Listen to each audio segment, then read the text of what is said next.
Erasmo's novellas audio series features A Peaceful Gateway.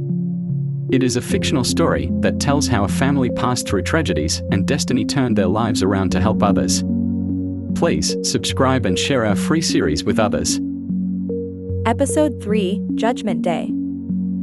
Hector's eyes widened in shock as he scanned the documents. This can't be. The owners are dead. Andrews shrugged. That's not my problem. What matters is that I own half of this ranch, and I'm here to claim what's rightfully mine. Ariana, who had been keenly watching the exchange, couldn't figure out what was really going on. Andrews continued. Truly, my partner and the owner of this ranch and his family are late. For that reason, I have absolute control as well as the state. Hector replied. Sir, please, we've built our lives here, spent a significant amount to reshape the ranch to be far better. We've made this ranch our home. Mr. Andrews said. You should have made inquiries from a close state agency before trespassing on these lands. Well, Mr. Hector, my attorney will serve you with my first decision notice in a week. Mr. Andrews left, disappointing Ariana and the workers, who were expecting a donation. Ariana rushed to the field where Hector was working and asked, Sweetheart, what happened? Darling, please open up to me. Her voice was filled with worry. Hector replied. The man who just left claims the lands belong to him. He proved it with genuine documents too. He claims absolute control with the state. Ariana and Hector rushed home to break the news to Matus. Matus said, Mr. Turkson, the head of this ranch, was a close friend. He never mentioned a partner from the city. Mr. Andrews must be a fraud or opportunist. In a week's time, the Andrews attorney arrived, demanding records and accounts for the years spent on the ranch. Hector and his family refused. The attorney said, Mr. Hector, don't forget that Mr. Andrews owns these lands. Matus requested a meeting with Mr. Andrews. He told the attorney to tell him, the head of the village wants to speak to him. 3 days' time, Mr. Andrews showed up dressed in a cowboy outfit. Matus negotiated to let go of the past records and start things afresh. Andrews agreed to an 80-20 share of income or eviction, nothing more. Matus was shocked in disbelief. After several talks, Matus agreed, and Andrews left. Matus broke the news to the villagers who lived on the ranch. They heckled. We can't accept this. No. It's a total cheat. Yes. We should rather get the 20% or 50-50. Yes, that's okay. Matus convinced them to accept, or they might lose the land. They kept mute with sad faces. He proposed a plan to Hector.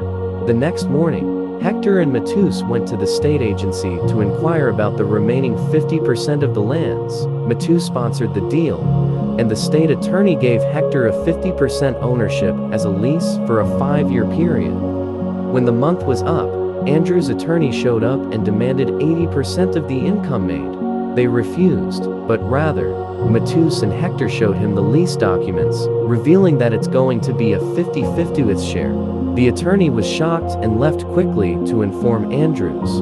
Andrews felt cheated by the old man. He went with his attorney to the agency, threatening the state attorney for doing a shoddy job by not informing other partners of the land. Andrews threatened to file complaints to remove him from his post. He pleaded, and in the end, Andrews took advantage of his errors to purchase the whole lands.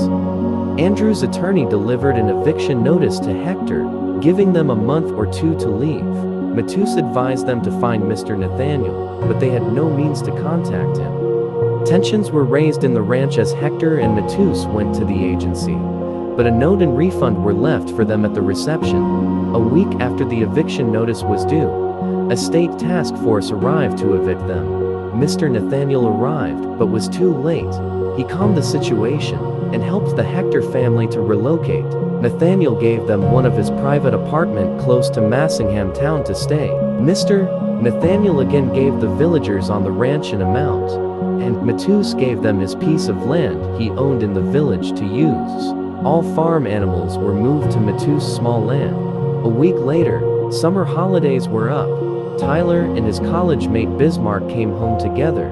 Bismarck wanted to come and see the ranch Tyler always talked about in school, but was disappointed with the news of eviction.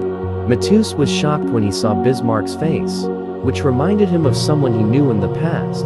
But Bismarck was younger. Matus curiously asked for his full name. He replied, Bismarck Turkson. Bismarck Dirksen? Whoa! Your surname is the same as the owners of the ranch we were evicted from. That's quite a coincidence.